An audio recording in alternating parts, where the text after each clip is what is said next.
하겠습니다. 제18호 태풍 미탁이 제주를 지나서 지금 목포 쪽으로 다가가고 있습니다.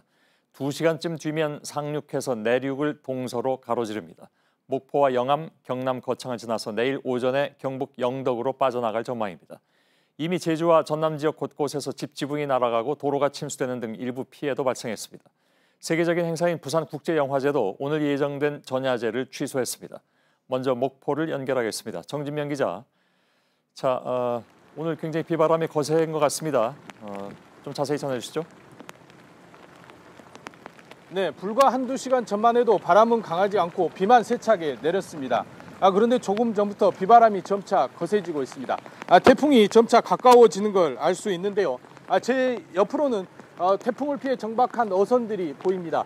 이 어선들은 서로 부딪히지 않도록 또 비바람이 흔들리지 않도록 이렇게 단단히 줄을 묶어놨고 서로 빽빽이 붙어있는 모습을 볼 수 있습니다. 이런 어선이 전남 지역 각 항포구에 3만여 척이 피해 있습니다. 제18호 태풍 미탁은 조금 뒤인 10시쯤 목포 인근으로 상륙할 것으로 보입니다. 예. 전남 지역 54개 항로, 여객선 93척의 뱃길도 모두 끊겼습니다. 예. 바람도 강하지만 이번 태풍은 특히 비가 많다고 들었습니다. 네, 그렇습니다. 오늘 하루 광주 전남 지역에는 붉은 빗줄기가 쏟아졌습니다. 태풍이 몰고 온 강한 비구름대의 영향 때문이었는데요. 일부 지역에서는 국지성 집중호우가 내렸습니다. 여수 초도에는 시간당 최고 89mm, 고흥 포도에는 81mm를 기록했습니다. 누적 강수량을 따져보면 서남해안과 섬 지역에 200mm가 넘는 비가 내렸습니다. 내륙 지역에도 150mm 안팎의 비가 쏟아졌습니다. 예, 피해가 그러니까 침수 피해가 있었겠군요. 네, 그렇습니다. 태풍이 아직 상륙하기도 전부터 피해가 속출했습니다. 피해는 주로 전남 고흥과 해남, 완도 등에 집중이 됐는데요. 예. 아파트 지하 주차장과 주택, 농경지 침수 피해가 잇따랐습니다. 현재까지 100여 건이 넘는 침수 피해와 토사 유실 등의 신고가 접수됐습니다. 태풍이 소형급이라고는 하지만 육지를 지나면서 최대 순간 초속 20m가 넘는 강한 바람이 예보됐습니다. 예. 이제 2시간쯤 뒤면 지금 정진명 기자가 있는 목포로 태풍이 상륙한다고 했는데 그 이후의 이동 경로는 어떻게 됩니까? 네, 기상청은 태풍이 조금 뒤인 10시쯤 목포 인근으로 상륙할 것으로 내다봤습니다. 이후 광주를 가까이 지나 경남 거창과 대구를 지나 내일 오전에는 경북 영덕 동해를 빠져나갈 것으로 보고 있습니다. 밤사이 내륙 지방을 동서로 가로지르는 겁니다. 예, 알겠습니다. 내일까지. 예, 정진명 기자. 지금 비바람 때문에 방송이 이렇게 여의치 않은 모양인데 일단 거기까지는 알겠습니다. 여기까지 좀 하고 제주로 넘기겠습니다. 정진명 기자였습니다. 태풍 미탁은 조금 전에 제주 해상을 거쳐서 지금 올라오고 있는 상황이죠. 태풍에서 제주는 조금씩 벗어나고 있는 것 같습니다. 지금 제가 미리 좀 화면을 보니까 좀 잠잠해진 것 같은데 그러나 제주에는 피해가 좀 잇따랐습니다. 김도훈 기자 연결하겠습니다. 김도훈 기자, 화면상 보면 목포보다는 상당히 좀 조용해진 것 같습니다. 이제 고비는 넘겼다고 봐야 되겠죠, 제주는? 네, 지금 제주 북서쪽 한림해변에 나와 있습니다. 하지만 보시는 것처럼 아직도 제주는 바람이 거세게 불고 있습니다.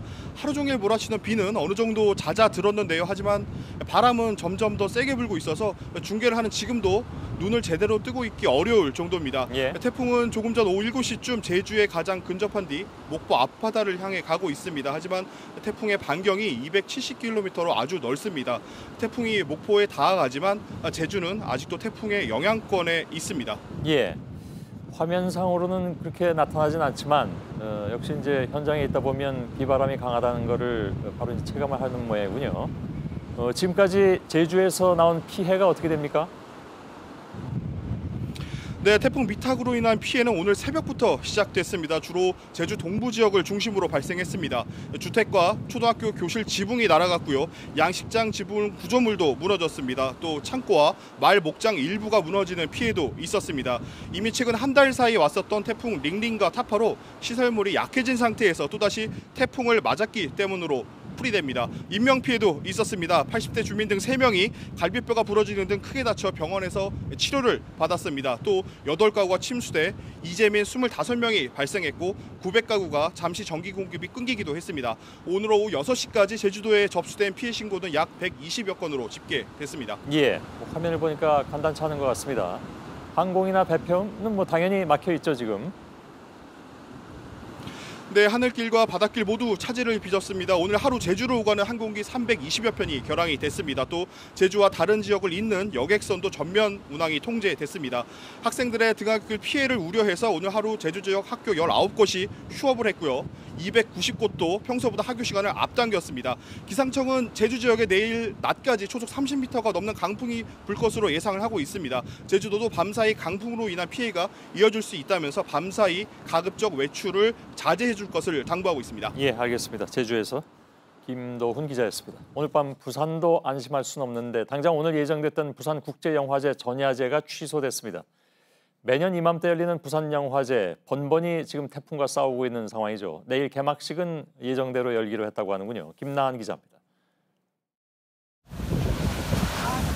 2016년 차바, 2018년 콩레이, 그리고 올해 미타까지 1년 중 가장 날씨 좋다는 이 시기에 열리는 부산국제영화제는 지난 4년 동안 태풍을 3번 맞았습니다. 지난해엔 개막식 당일 태풍 콩레이가 부산을 지났습니다. 해운대 해변에서 열기로 했던 행사들은 취소되거나 실내로 급히 옮겨 진행해야 했습니다. 2016년엔 개막식을 하루 앞두고 차바가 부산을 휩쓸어 야외 무대가 무너지는 피해를 입었습니다. 기상 통계를 감안해서 10월 초가 연중 가장 강우량이 적은 그 시기거든요. 개최 날짜로 택한 건데 이게 이제 기상 위기라는 말이 진짜 체감이 될 정도로 굉장히 고민스러운 상황이었고 결국 올해도 태풍 예비특보가 발효되면서 오늘 저녁 부산 남포동 야외에서 열기로 했던 전야제를 취소했습니다.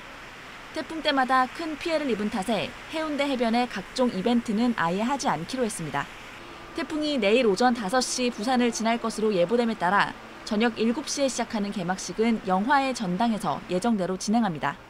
오늘 개막식장 주인은 태풍에 대비해 야외 홍보물들을 철거하느라 분주했습니다. 영화제는 내일부터 12일까지 열립니다. 영화 예매는 인터넷을 통해 가능하고 영화 상영 전날부터는 현장에서도 표를 살 수 있습니다. JTBC 김나한입니다.